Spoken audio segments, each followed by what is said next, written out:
The Dentalpreneur Podcast. Okay, doctor, it's time to put down that handpiece. You're listening to the show dedicated to helping dentists get their lives back. It's time to decrease your stress, increase your profitability, and regain your passion. Now introducing your host, Dr. Mark Costas. Hello, everyone. Welcome to another episode of the Dentalpreneur Podcast. I'm your host, Dr. Mark Costas. What's up, friends? I hope you're doing great out there today. I have a multiple-time guest on today, somebody that I trust very much in his area of expertise, somebody that I look to as one of the most sought-after thought leaders and one of the most people with the most objective views when it comes to transitions, DSOs, and all things related to that. So let's welcome back to the podcast, Brannon Moncrief. Brannon has over 20 years of dental industry experience as a banker, broker, and sell-side advisor. His firm, McLerran Associates, specializes in providing sell-side advisory to large practice owners seeking a DSO affiliation or private equity partner. Brannon, what's up, buddy? How you doing? What's up, man? Good to see you. Doing well. Good to see you as well. Okay, it's worth noting, I love to make these episodes evergreen, meaning if you listen to them in 2 years, they're still as valuable as they are the day after we record them. But today happens to be the day right after the election. Trump was just confirmed as the winner of the 2024 presidential election. And I wanted to just, you're the first person literally that I've talked to since I got in this morning, and it is fresh news. So I wanted to see if we could get your opinion on how Trump being elected could potentially affect interest rates and upcoming, the appetite for consolidation, I guess, from these larger firms, private equity firms that go out and purchase dental practices. That's part two. And then part three would be how you think that this news would affect recaps moving forward. Yeah, absolutely. This election was definitely being eyed by private equity and institutional investors as being a very impactful election that was going to really determine what interest rates look like, what the capital markets look like, and what the M&A environment looks like, going forward for the next 4 years. Yep. So most DSOs are backed by some type of institutional capital, whether it be private equity or a family office, and they're typically heavily leveraged investments. So the availability of debt, as well as the interest rates, have a major impact on DSOs' buying behavior, what they're willing to pay for practices, how aggressive they are in pursuing acquisition opportunities. And they're going to have a major impact on the back end when they go to recap. Obviously, we're starting to come out of a challenging environment for DSOs and private equity. Over the past couple of years, we've been in an environment with very high interest rates, and the capital markets have been very tight. So money's been harder to access and more expensive, and that has weighed on demand from DSO buyers and weighed on valuations to some extent. Private equity was definitely cheering Trump getting elected. They felt like the macroeconomic environment in which they operate was going to be far more favorable under Trump than under Harris. So they are definitely happy waking up this morning. Mm-hmm. And we were already moving into a period of declining interest rates, and the capital markets were starting to open back up. Just yesterday, it was announced that Rickabine in the Southeast recapped at a very favorable multiple. And you're going to hear another very large top 5 DSO has reached a recap that will fund on Friday. And there are multiple other DSOs currently on market as of recent that will likely find a suitor and announce recaps over the next few months. I think Trump getting elected is going to fuel that fire.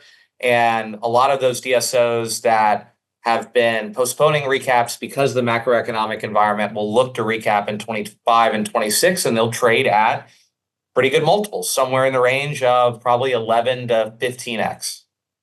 That is really good news for the consolidation sector of dentistry. There has been naysayers and people that have said that DSOs are on the rocks and multiple large recaps have failed. That's kind of a talking point of some of the people that are anti DSO and quote unquote don't believe in the recap, which I think is hilarious. But do you think that some of those larger, mid-sized to larger DSOs that failed to recap in the recent months will have a better shot of being able to get those deals done now? I think they'll have a better shot. I mean, the reality is in any industry that's being consolidated by private equity, there's going to be a handful of companies that have a unicorn result, right? Mm-hmm. And generate a 4 to 7x return on invested capital. There's going to be a handful of companies that go to zero, and then all other outcomes are going to be somewhere in between. I definitely think that the fact that we were already in a declining interest rate environment, the fact that Trump has now been elected, gives a higher probability that a lot of these DSOs that have been postponing recaps and have had trouble finding a suitor will recap. The reality is, though, that there are currently 4,500 private equity-backed companies across all industries that are looking to recap over the next 12 to 24 months. So I liken that to a neighborhood where every house is going up for sale simultaneously, right? So those houses that are in good shape, that have a solid foundation, that have been, renovated and have nice backyards, they're going to trade, and they're likely going to trade at good valuations. Those houses that have been, in disrepair or neglected or were not built on a solid foundation, those houses likely won't sell. So it's going to remain kind of a bifurcated market. I mean, that's the way it's been over the past couple of years. There's been plenty of buying activity, but the DSOs that have been buying were not the same DSOs that were buying in 2021 and 2022. There's been kind of a mix-up as far as the type of buyers that are currently at the table and that have been very active over the past couple of years. So you're going to see that, I would say, half the DSOs that are looking to recap over the next 24 months will get there at good multiples. And the other half that are not built on a strong foundation, that maybe were overly aggressive in buying low quality assets in 21 and 22, that really never invested in the infrastructure to properly operate the company long term, or didn't have a thoughtful deal structure where you have alignment among the doctor partners, they're going to struggle to find a suitor. So I think it's going to remain a bifurcated market from that perspective. Got it. So, I mean, I think it's worth asking the follow-up question then. If you have a lot of inventory like you're talking about, and let's just talk industry-wide inventory beyond our industry. So if you have 4,500 companies that are going to be looking for some sort of a recap, then you have a lot of inventory for private equity firms to choose from. So typically the rule of supply and demand, if you have a lot of inventory, then it's a buyer's market rather than a seller's market. So what then are private equity companies looking for inside our industry that would make a DSO attractive versus a pass? That's a great question, because they are institutional investors that are buying these companies at recap are now in the position to cherry pick, right? And only invest in the best of the best, right? So what are they looking for? In large part, they're looking for, do you have a thoughtful deal structure? Do you have alignment with your partner doctors, both at the parent company level and the practice level? What most private equity firms are fearful of is buying a business where the founders are all near exit, and at a liquidity event, if they're able to take significant chips off the table at that second bite of the apple, how many of them are going to stick around and have a meaningful stake in their business on a go-forward basis? And if you're going to have a mass exodus event, do you have, talent, associate doctor talent? Do you have an on-ramp for equity for those associates? Is the business sustainable long-term? So they're going to be paying very close attention to how thoughtful and how sustainable the deal structure is. They're taking a very hard look at infrastructure. Did you actually build this company in a way to integrate and operate the business long-term? Or was it more of, an aggregate and flip game where you were going to aggregate as much EBITDA as you possibly could, as fast as you could, flip it to the next investor, and then it was going to be the next investor's problem to actually build the infrastructure and operate the business long term. Mm-hmm. And then third, they're paying attention to the quality of the assets in the portfolio, mainly looking at same-store sales growth. Did you make good decisions on the assets that you acquired? And does your infrastructure, economies of scale, and operational fortitude allow you to grow both the top line rev of those practices and grow the EBITDA of those practices post-closing? So I think you're going to really have to check all of those boxes in order to be a viable acquisition candidate for an institutional investor that's looking to buy a DSO at recap. Got it. Okay. That's a great answer. I appreciate that. So, I mean, if we're to simplify this and it's kind of, you and a handful of other experts out there have done a great job in kind of setting the table for all of us that didn't understand private equity and how it all works and what a recap means, what MOIC is, what recap multiples are versus purchasing multiples, et cetera, why private equity can offer a higher multiple of EBITDA than, a private buyer, et cetera. So this is a pretty sophisticated audience, so I'm just going to go to some a little bit more sophisticated questions.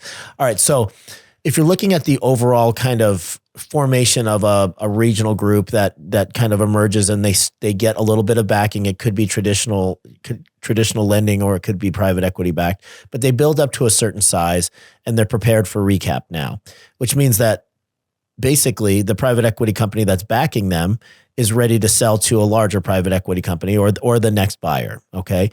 And they have assembled a business that has increased in same-store growth, like you talked about. They've acquired more EBITDA. So they've grown by a couple different ways and they look like they have a good infrastructure and things are looking good.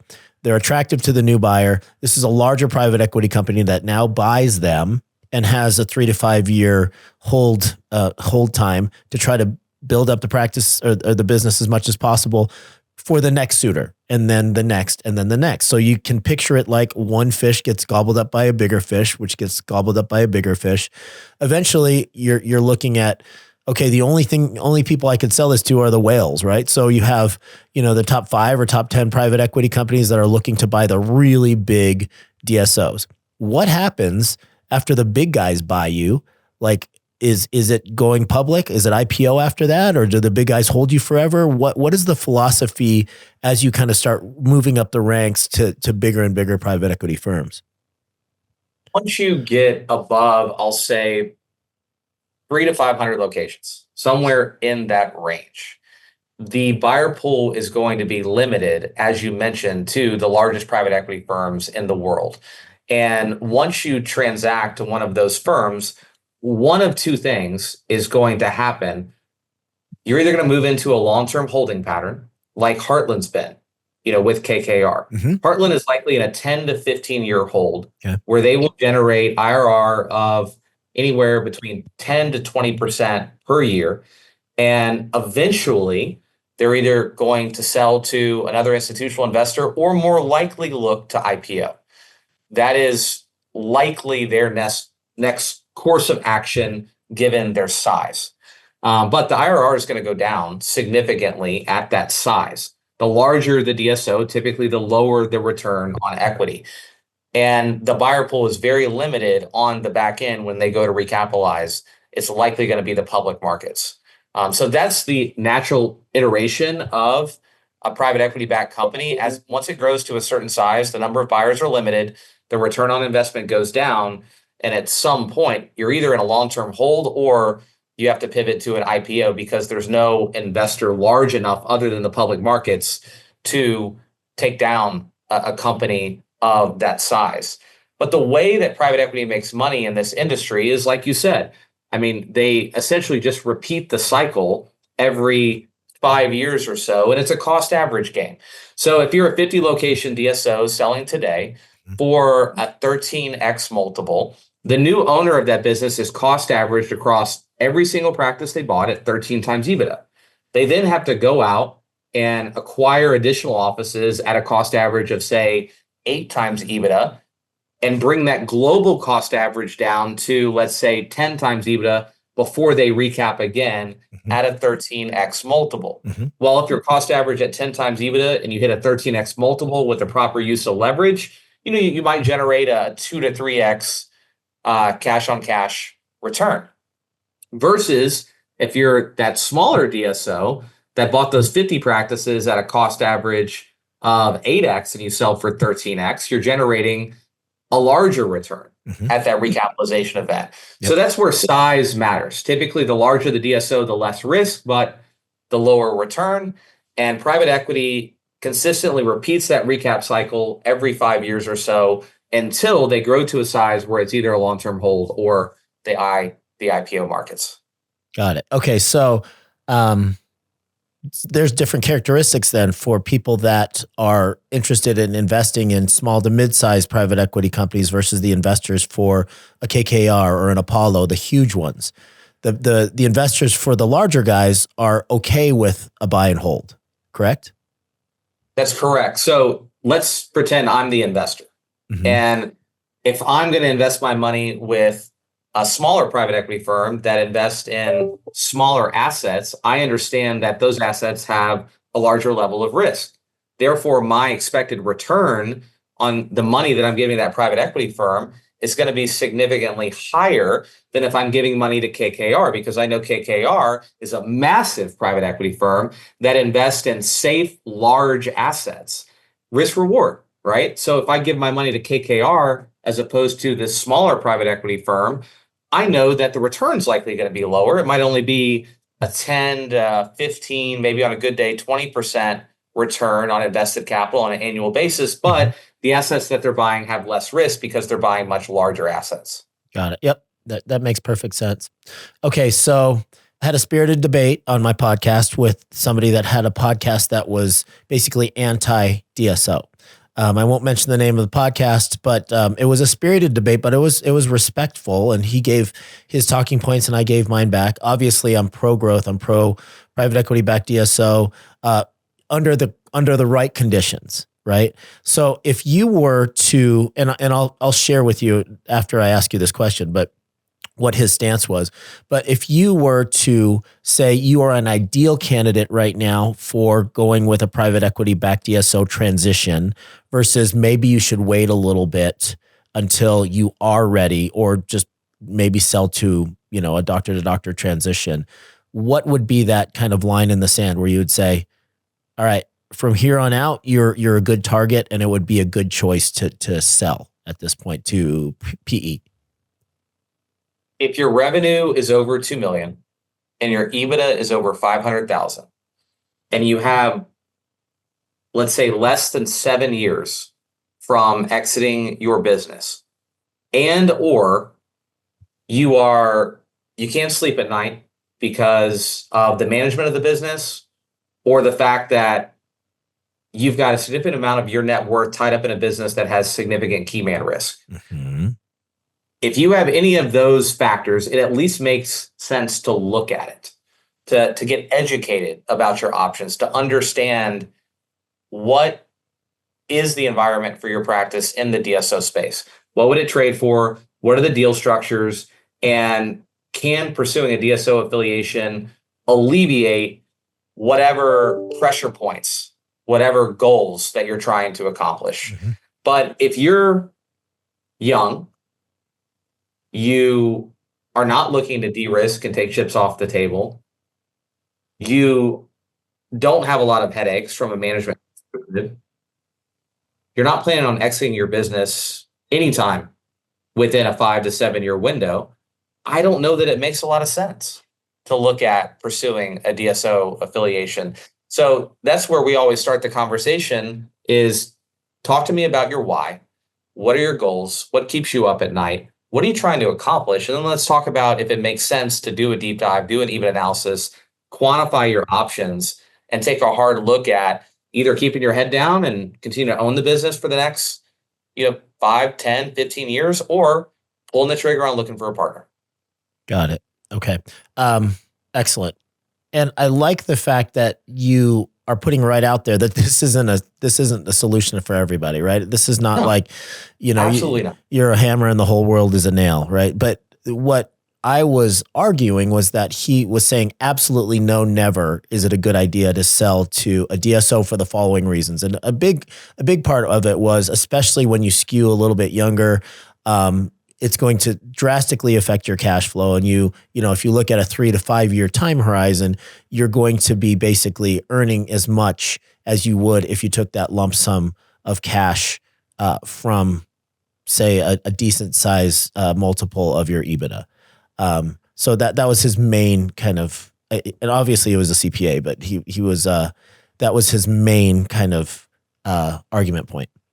I was just about to say, and particularly with CPAs, look, we have a lot of great CPAs that we work with, and a lot of CPAs have started to become more proactive in educating their client base regarding the DSO option because their clients are under siege, right? The DSOs are picking off their clients left and right. And once that client sells to a DSO, they're no longer a client of that CPA.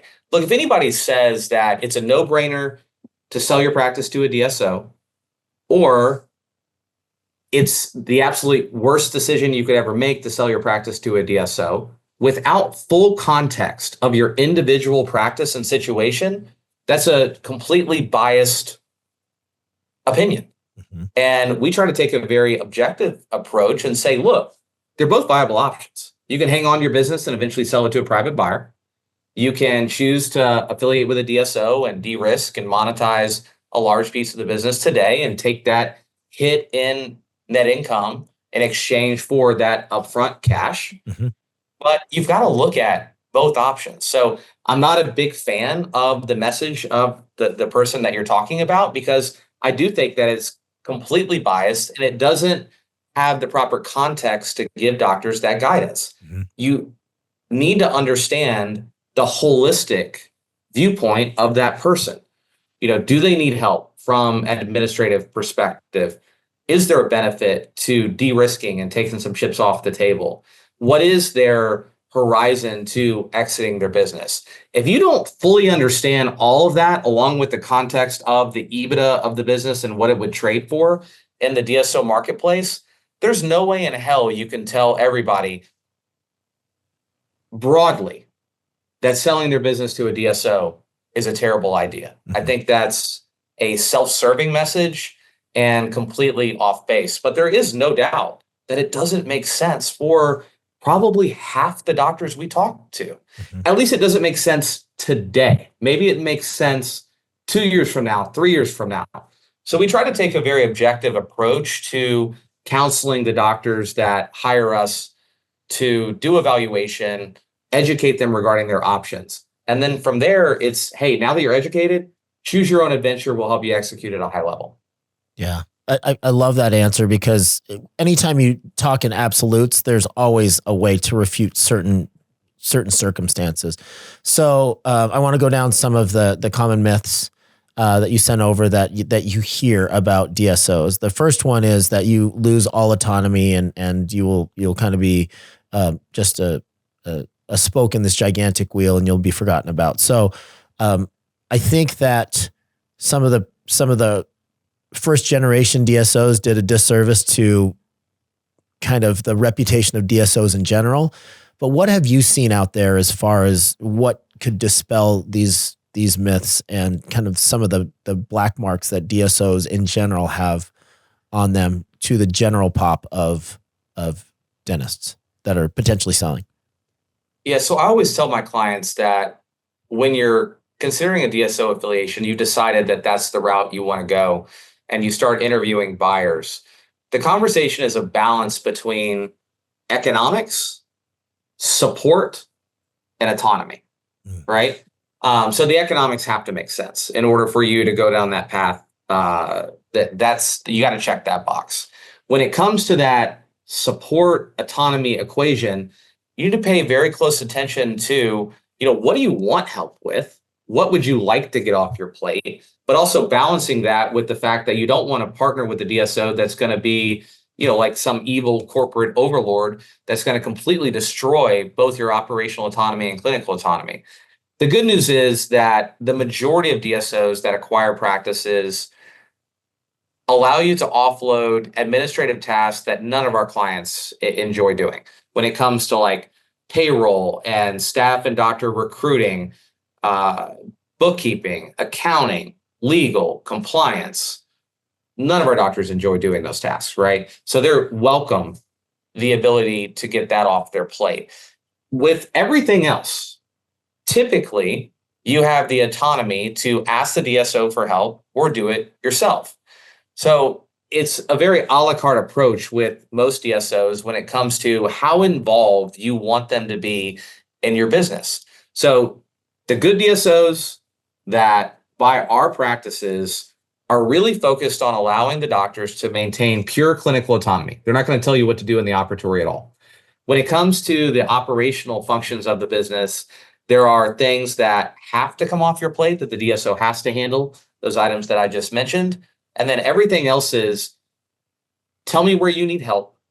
We've got the infrastructure to handle it, and we'll lean in when you want us to. Otherwise, we're relatively hands-off.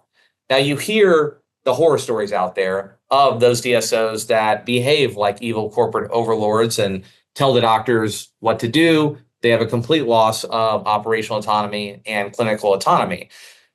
Those are not the DSOs that we allow to sit at the table with our clients. There are good DSOs and bad DSOs. There are DSOs that I would never allow to sit at the table with our clients. And there's DSOs that have bought 30 plus practices through us, and our clients have had, great experiences and can speak to that. And there's everything in between. So I think when you're talking about going down this path, you need to clearly define what your goals are, what you want to offload and what you want to hang on to. And in large part, that's going to determine which subset of the DSO marketplace you gravitate towards. But it is a natural fear, and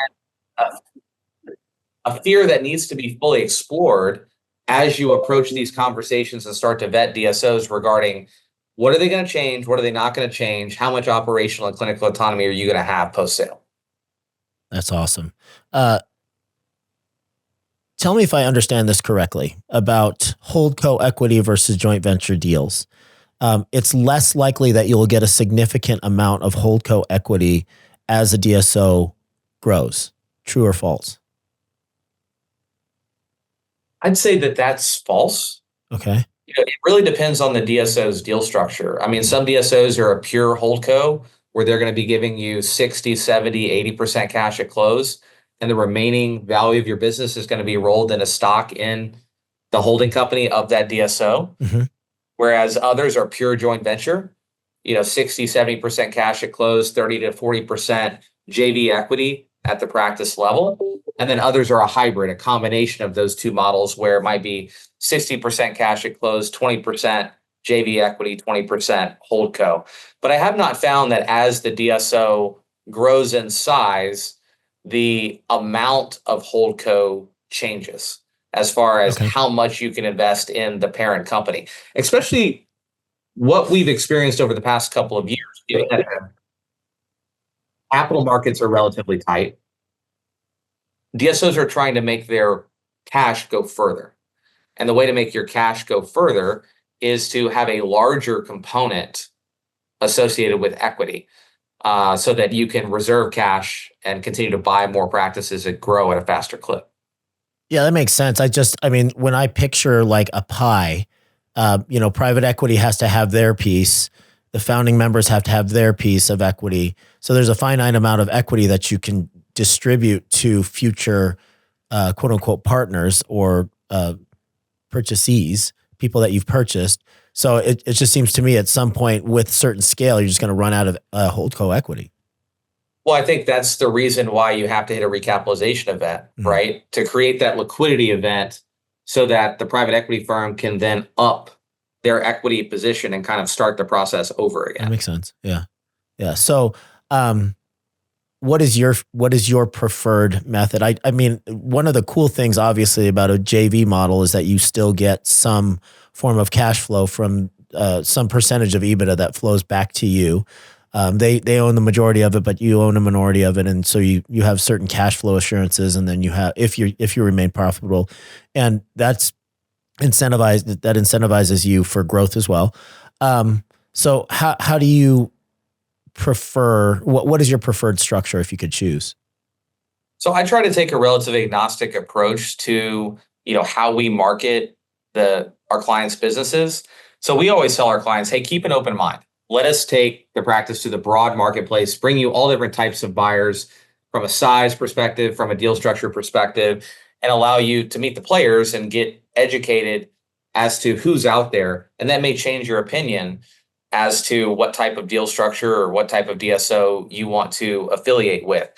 If you're younger, I do like the JV and hybrid deal structure because that is true retained equity at the practice level that you will receive ongoing pro rata EBITDA distributions associated with that equity. So you don't take as big of a hit in your personal income in a hybrid or JV deal structure comparative to a holding company structure. Also, in some ways, I would say that the JV equity has less risk because it has real value associated with those EBITDA distributions. Whereas in the holdco model, that holding company equity, you are betting solely on a recap. There's no distributions associated with that equity along the way. So for most of our younger doctors, they tend to gravitate, and I tend to push them towards a JV or hybrid structure. A lot of our doctors that are close to the tail end of their career like the holding company model because there is a higher probability you're going to be able to liquidate a higher percentage of your equity at recap in a holding company model comparative to a JV model. In a JV or hybrid model, the DNA of that DSO is designed so that there's always a doctor partner at the practice level. So there's always going to be some element of joint venture equity that has to be owned by a doctor. So if and when you go to divest your remaining equity in your business under a JV structure, you're likely going to have to sell some part of that equity to another individual doctor. And that might be more difficult than liquidating holdco in a recap. Got it. Okay. What are some factors that affect that multiple at recap? So, people are like, oh, we nailed it. We went from, a blended EBITDA of 9 to a 14. So what is, other than, economic cycles, what are predictably some things that will increase that multiple on invested capital? So we talked about it a little bit earlier. It comes down to infrastructure, same store sales growth, and also just how much you've grown. How much? Right? Yeah, just from all directions. How much equity from all directions? Right. Okay. Got it. How much EBITDA have you added through acquisitions? How much EBITDA have you added through same store sales growth? Are the underlying assets within the portfolio healthy and growing? Do you have real infrastructure? Do you have a real management team? And is your deal structure thoughtful and sustainable long-term? Those are all the things that are going to impact the exit multiple. Now, in a joint venture or hybrid structure where you're liquidating some joint venture equity at recap, it's also the practice level EBITDA that's going to impact your proceeds. Because in that scenario, when you're liquidating joint venture equity, all of the things I just named, that's what impacts the multiple of the parent company, right? But if you're liquidating JV equity, the proceeds you're going to receive at liquidation are predicated on the parent company multiple times the practice level EBITDA. And that's why so many DSOs like a JV structure, because you have pure alignment with your partners at the practice level. Because as EBITDA grows at the practice level, not only does the DSO's equity in your business grow in value, but your own equity in your business grows in value. Yeah, that's really good. Okay, so you're probably sick to death of this question, but I have to ask it just in case people haven't listened to you and I talk before.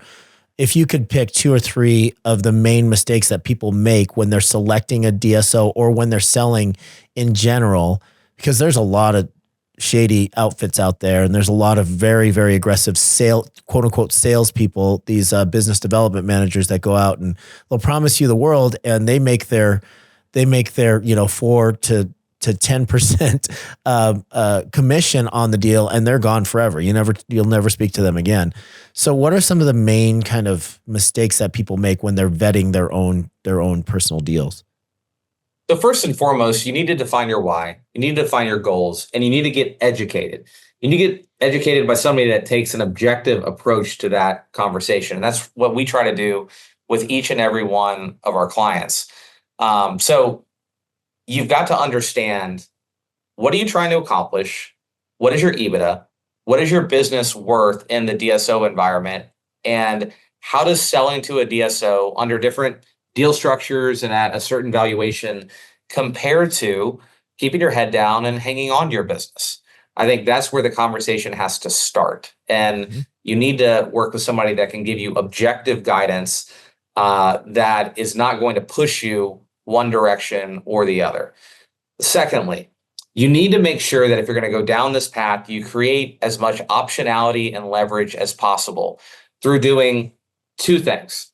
You've got to have a great team of advisors. You really need a sell-side advisor, because that's what we do. We create optionality, we create leverage, we create a multiple offer situation, which is going to ultimately allow you to choose the right partner for your individual situation and practice, and then create the leverage necessary to maximize your deal terms and valuation. So all too often, we see doctors that they respond to an unsolicited offer, or they end up by default selling to a DSO that their buddy sold to because their colleague introduced them to this DSO, talked them up, and said, hey, I've had a good experience. You need to talk to them. You should sell to them. I think what they fail to disclose a lot of times is that they're getting paid by the DSO to make that referral, and they may not be altruistic in the guidance that they're giving you. And even if you want to sell to that particular DSO, you still need to hire a sell-side advisor to hold that DSO's feet to the fire, to create that competitive environment, create that leverage to get the best terms you can get from that particular buyer. And a lot of our clients, probably 50% of them, are already in serious discussions with the DSO or have an offer on the table. And they may like that DSO, but they don't understand that that offer could be substantially better if they kind of reset the playing field by hiring a great team of advisors and creating a competitive environment for their practice. And I could tell story after story of doctors that thought they had a good offer in hand, and they wisely hired us to represent them. We created that hyper-competitive environment. We controlled the narrative regarding EBITDA, and they ultimately sold to the same DSO they were already talking to previous to engaging us at 20, 30% higher valuation, simply by holding that DSO's feet to the fire and entertaining offers from other suitors. And that brings me to the third point, and that is controlling the narrative regarding EBITDA. The number one way that DSOs are opportunistic is they convince doctors that your EBITDA is substantially lower than it is, but dangle the carrot of a sexy EBITDA multiple. So, for example, we get hired by clients all the time that say, hey, I've got an offer in hand from a DSO. My EBITDA is 500,000, and they've offered me a 7X. And that sounds like a reasonable deal. So I've got a $3.5 million offer from a DSO that a couple of my buddies sold to, and I like them. I want to sell to them. Does this make sense to you? And I say, well, why don't you hire us to do a valuation? Let's do our own independent EBITDA analysis, gut check that EBITDA and make sure that it's fair. And then we'll also gut check the multiple to make sure that the multiple is at market. And we'll do our own EBITDA analysis and discover that EBITDA is actually 700,000. And that 7X multiple is actually a 5X multiple. And at that point, it's like, time out. They are trying to take advantage of you because you don't have proper representation. We need to take the practice to the open market, including reapproaching them with our own EBITDA analysis, and negotiate a much better valuation. Even if we can't move the needle on the multiple, which we likely can't move the needle on the multiple half a turn to a turn. If we're able to get full credit for your EBITDA was 500,000 at a 7X, that's a $3.5 million unsolicited offer. Your EBITDA is actually $700,000 at a 7X, that's a $4.9 million offer, a $1.4 million increase, and we haven't even touched the multiple yet. If we're able to get 5, 6, 7 other offers and then move the multiple by half a turn, now all of a sudden that $4.9 million offer is $5.25 million compared to the unsolicited offer of $3.5 million. That's a 50% increase in valuation simply by controlling the narrative regarding EBITDA, creating a competitive environment and getting you an extra half turn on the multiple. Have you found that there's almost always room for negotiations because they'll make you believe that here's our boilerplate. We don't do anything different for any other doctors. Here's our calculations. Take it or leave it. I think that probably depends on the market cycle and the economic environment maybe, or the strength of the practice. But have you found that there's always wiggle room? The DSOs are going to try to convince you not to hire me, right? Because they know what happens when you hire me, what I just explained. We have never accepted an unsolicited offer at the terms that our client came to us at. Oh, never. So there is always never. We have never accepted That's crazy. the offer as it sat. So there has always been room to negotiate. I mean, if they know that they're talking to you alone with no other competition and no advisor, what motivates them to be altruistic and give you the last dollar they can pay for the practice? The first offer is never the best offer. In fact, it has been extremely rare that even with us running our process, that we have ever accepted the initial offer that a DSO made to one of our clients. We always negotiate initial offers. And those initial offers are typically 10 to 20% higher than the unsolicited offer, right? So the unsolicited offers way down here, we come in, do our job, create that competitive environment. The initial offers that our clients receive with us involved in the process are 10 to 20% better than the unsolicited offer. And then we negotiate from there. And that's why oftentimes the end result is an LOI valuation inked at a 30%, 40% premium compared to that initial unsolicited offer. That makes sense. What are some of the ways that they can kind of manipulate your EBITDA? I mean, it seems like it's arithmetic, right? You have standard add backs and you have like, here's how much we generated. So how can they manipulate that? It should be standardized, but it's not. If you give your numbers to 10 different DSOs, you're going to get 10 different EBITDA figures in return. A lot of the ways that they manipulate EBITDA is they don't give you credit for, one-time non-recurring cost. They don't give you full credit for, personal and discretionary expenses. They layer in infrastructural cost into your practice. Well, we're going to provide these services, or we have to provide these benefits, and therefore, those costs are going to sit on your P&L and erode your EBITDA. There's all different types of tricks. I mean, primarily what they try to do is just take your EBITDA at face value without making all of the necessary adjustments to account for all the things that I just mentioned. Yeah. And if you're not wise to that, you're going to leave a ton of money on the table, because every dollar of EBITDA is worth $7 to $10 in value.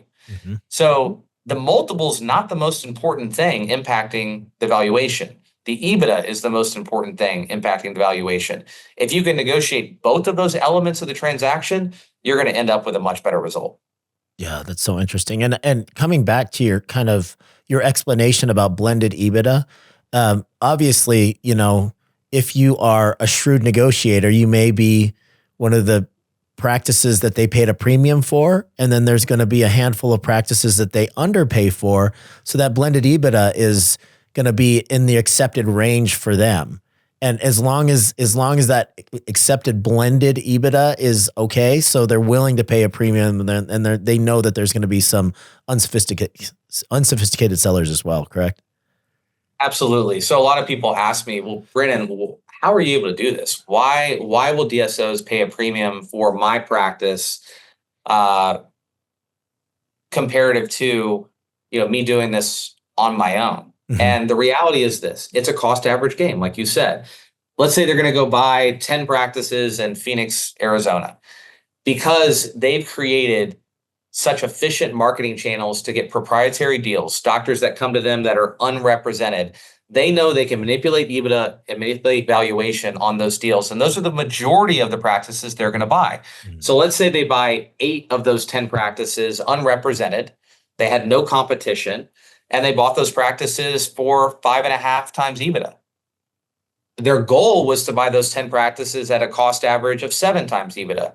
Well, if they bought 8 at 5.5 times EBITDA, that means that the 2 clients that I represent that sell to that same DSO, they can afford to pay 8.5 times EBITDA for those practices because they just blend them all together. It's a cost average game. And that's why we're able to create substantial arbitrage for our clients, because DSOs are buying so many practices directly from doctors at under market. Great. Okay. So explain to me your business model then. Do you have listings? Do you have listings that you are representing, kind of like a traditional broker, or do you skew more towards sell-side advisory, or is it kind of a blended mix of the 2 services? So we call ourselves sell-side advisors. I think that's a more professional term that describes what we do comparative to broker, that I think kind of have it as a negative connotation. Mm-hmm. So the way we function with all of our clients, it starts with a confidential, casual discovery call, 30 minutes to get to know each other, understand your why, talk a bit about the aspects of your practice, and if it makes sense to do a deep dive, to do evaluation, to unpack what is your EBITDA, what would the practice trade for in the DSO environment, what are all the different deal structures out there, and then what does the no sales scenario look like comparatively speaking? Get you educated. And then from there, let's say you say, hey, this is a fit. I want to work with you guys. Go represent me and create that competitive landscape. Bring me multiple offers from DSOs. We're going to sign a listing agreement authorizing us to take the practice to market. And then our job is essentially to create a bidding war, right? To help you find the right partner, maximize the deal terms, and maximize the valuation, and shepherd you through that process from start to finish. And then we're paid a success fee, a commission, if and when the sale comes to fruition. And when we take a practice to market, we utilize what we call a blind bid process. So the valuation conversation is a private conversation between us and the client to really just set baseline expectations as to what we think we can achieve in the marketplace. But when we take the practice to market, we utilize a blind bid process so that we don't leave a single dollar of value on the table. At any given time, we've got 50 or so practices on market. Now, the legacy business that I purchased 13 years ago is more of like the doctor-to-doctor traditional practice sales business. Okay. That business still exists. So we sell about 50 practices a year to individual clinicians. Okay. And then we sell another 40 to 50 practices a year to DSOs and private equity. And that's the team that I lead on a daily basis. So at any given time, we've got, say, 25, private buyer deals on market, 25 DSO private equity deals on market all across the country and every different specialty. So right now we've got a couple of endo practices, a couple of perio practices. We've got 5 OMS offices, a couple of pedo, a couple of ortho, and the rest are general. So we work coast to coast. We have an office in Austin, Atlanta, and San Diego. And we've now closed well over 200 DSO transactions, representing about 1.5 billion in transaction volume. This is what we eat, sleep, and breathe, day in, day out. Dude, so cool. So you developed the kind of DSO branch of McLerran Associates yourself. So you created this other leg of the business from scratch, basically. Yeah, 6 years ago, we made the decision, being based in Texas, we were kind of on the forefront of a lot of the consolidation. A lot of consolidation started in Arizona, Texas, and Florida, and is now obviously spread to the rest of the country. But we were watching some of our premier, what we thought were going to be private buyer clients, decide to go the DSO route.